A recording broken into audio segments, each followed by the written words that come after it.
Assalamu alaikum wa rahmatullahi ta'ala wa barakatuh.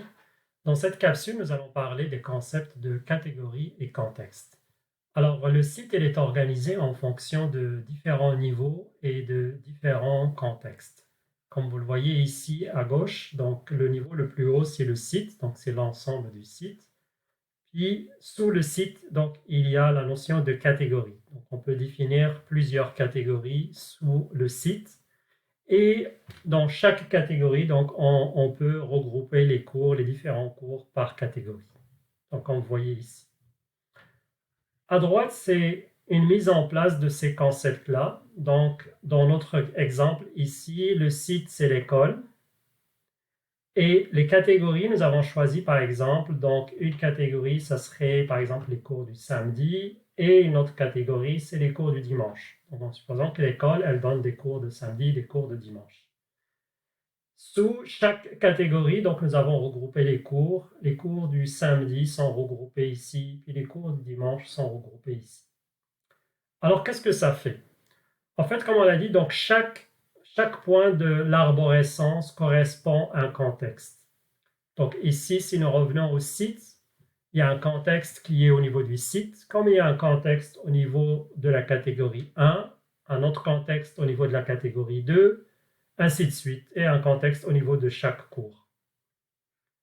Les contextes permettent plusieurs choses. Un exemple, par exemple, c'est les droits, les permissions et les autorisations.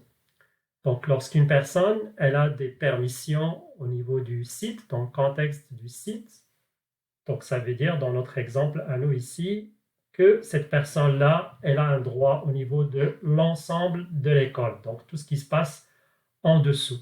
Donc ça pourrait être, par exemple, c'est le gestionnaire de l'école, directeur de l'école, comme on veut l'appeler, à qui on va donner des droits, des permissions dans ce contexte-là qui est le contexte du site, et ça va lui donner des droits sur l'ensemble. Il peut tout gérer et donc il peut tout voir par la suite.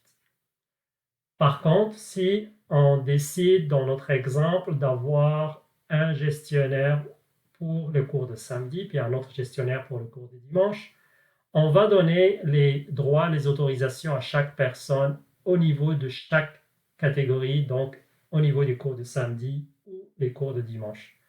Ce que ça fait que le gestionnaire des cours de samedi, qui aura eu les droits à ce niveau-là, il peut voir tout ce qui se passe au-dessous, donc dans cette catégorie-là, mais il ne peut pas voir ce qui se passe dans l'autre côté, donc les cours de dimanche. Et l'inverse est vrai aussi, donc le gestionnaire des cours de dimanche, à qui on a donné des autorisations et des droits, des permissions ici, il peut voir tout ce qui se passe pour les cours de dimanche, mais il ne peut pas voir ce qui se passe au niveau des cours du samedi. Un autre exemple, ce sont les communications. Donc, on peut par exemple faire une annonce au niveau du site. Donc, notre exemple ici, c'est l'école. Ça veut dire que cette annonce, elle concerne tout le monde. En fait, tout le monde qui est concerné par les cours vont recevoir cette annonce, une annonce comme un événement, par exemple, qu'on peut créer, puis qu'on va retrouver dans le calendrier. Donc, ça concerne tout le monde. Donc, il est mis au niveau du site, donc au niveau le plus haut, pour que tout le monde puisse le recevoir.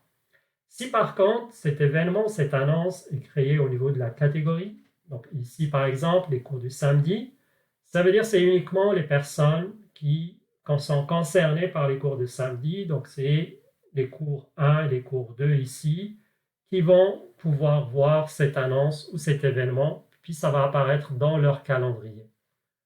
Par contre, donc les personnes qui sont concernées par les cours du dimanche, ils ne vont pas voir cet événement parce que ça ne les concerne pas. Donc, chaque catégorie va voir uniquement ces messages, les messages qui sont au niveau de cette catégorie-là et les annonces qui sont faites au niveau de cette catégorie-là. Donc, ce qui permet de faire une ségrégation au niveau des communications, des annonces et d'autres, et les cours, etc., par catégorie. Donc, en fait, ça crée, c'est comme des départements à l'intérieur de l'école. Une autre implémentation de ces catégories, ça pourrait être par exemple que l'association peut décider que le niveau site, ça correspond à l'association. Et par la suite, dans catégorie 1, ça serait par exemple, c'est l'école de fin de semaine, et on va retrouver tous les cours de fin de semaine sous cette catégorie-là, donc l'école de fin de semaine. Et la catégorie 2 serait utilisée pour couvrir tous les autres cours qui sont donnés par le centre, mais qui ne sont pas forcément des cours reliés à l'école de fin de semaine. Donc, dans ce cas, on a aussi fait la même chose. On va faire une ségrégation, une séparation entre l'école de fin de semaine et tous les autres cours. Et les messages, les événements, les communications, tout ce qu'on fera va être ciblé selon qu'il s'agit du cours de fin de semaine, de l'école de fin de semaine ou des cours qui sont en dehors de l'école de fin de semaine. Donc, c'est un concept très important et il est très important de réfléchir à ça, de bien le planifier dès le départ parce que la suite, comme on va voir, tous les cours qui vont être créés, il va falloir les assigner à une catégorie ou à une autre. Donc, c'est très important de prêter attention à ça dès le début.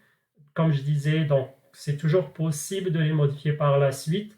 C'est un petit peu plus délicat. Le mieux, ça serait de penser à ces catégories-là, comment on veut créer ces catégories-là à l'intérieur du site et qu'est-ce qui serait le niveau supérieur dans le site. Est-ce que c'est l'école ou est-ce que c'est l'association dans son ensemble?